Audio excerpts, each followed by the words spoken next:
Chers élus, vous avez traversé des tempêtes, des moments de doute et des épreuves qui semblaient insurmontables. Aujourd'hui, nous plongeons dans une réflexion profonde. Méditons ensemble sur la puissance de votre éveil. Il était une fois un berger nommé David. Alors qu'il veillait sur ses brebis, il méditait souvent sur sa vie et ses choix. Un jour, il réalisa qu'en écoutant la voix de son cœur et en suivant sa mission, il avait perdu des amis et des proches.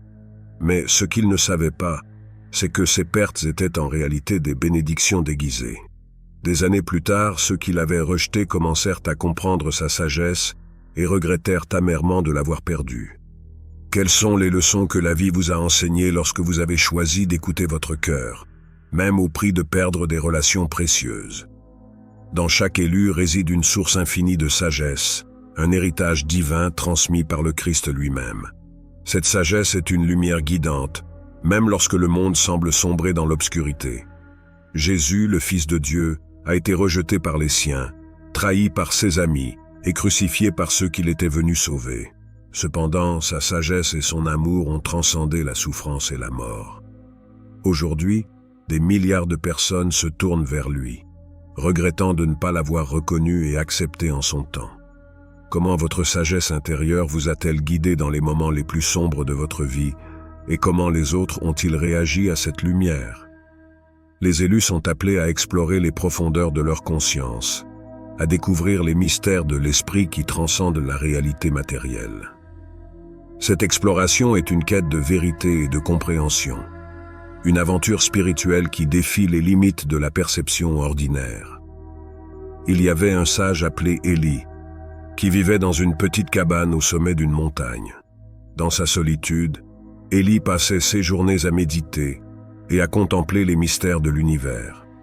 Ces visions et rêves, qu'il partageait avec les rares visiteurs de son ermitage, étaient souvent incompris et jugés comme des fantasmes. Ces paroles étaient considérées comme l'œuvre d'un esprit dérangé, et beaucoup le regardaient avec mépris, se moquant de ses prémonitions et de ses enseignements. Élie voyait des choses que les autres ne pouvaient percevoir. Il parlait de l'énergie vitale qui traverse toute chose, de la connexion entre l'esprit et l'univers, et des cycles invisibles qui gouvernent la vie humaine. Ces idées étaient radicales pour ses contemporains, qui étaient ancrés dans une vision du monde plus matérielle et pragmatique. Pourtant, le temps a révélé la vérité de ces visions. Des années après sa mort, les événements qu'il avait prédits se sont réalisés avec une précision troublante. Ces visions prophétiques ont pris forme dans le monde réel, et les mêmes personnes qui l'avaient jugé comme fou sont revenues, cherchant son conseil et regrettant leur jugement hâtif. Ils ont reconnu que la profondeur de la conscience humaine qu'Élie avait explorée était bien au-delà de ce qu'ils pouvaient comprendre. Quel mystère de la conscience humaine avez-vous découvert? Et comment ces révélations ont-elles transformé votre vie et celle des autres?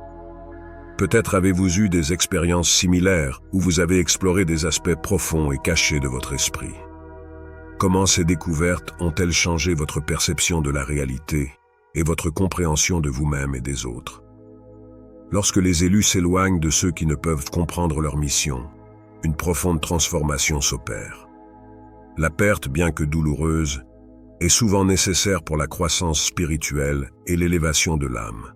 Cela se manifeste dans les histoires de nombreux individus spirituellement éveillés qui, après avoir été rejetés ou incompris, ont trouvé leur véritable place dans le monde. Marie, une jeune femme dotée d'un don pour la guérison, vivait dans un village où ses capacités étaient perçues comme étranges et suspectes. Elle était souvent moquée et ostracisée par ceux qui ne comprenaient pas la profondeur de son don. Ces tentatives de partager sa lumière et de guérir les autres étaient accueillies par le scepticisme et la méfiance. Après des années de lutte et de rejet, Marie décida de quitter son village pour suivre son chemin spirituel.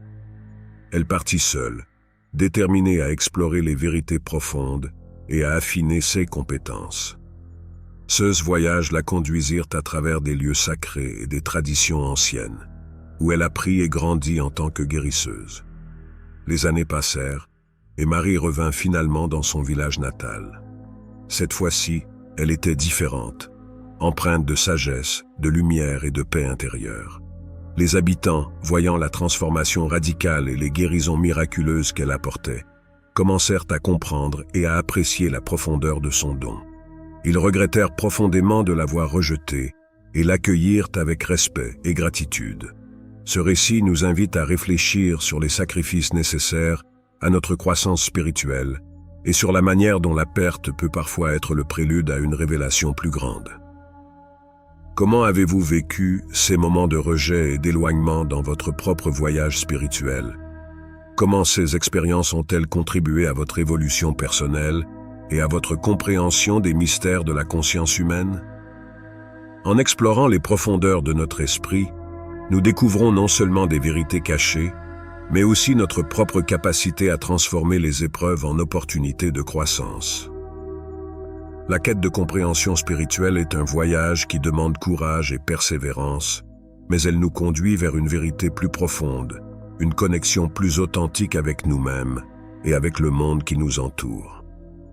Comment avez-vous transformé la douleur de la perte en une force spirituelle? Et quel impact cela a-t-il eu sur ceux qui vous ont rejeté? Les élus ont un rôle crucial à jouer dans l'évolution spirituelle de l'humanité.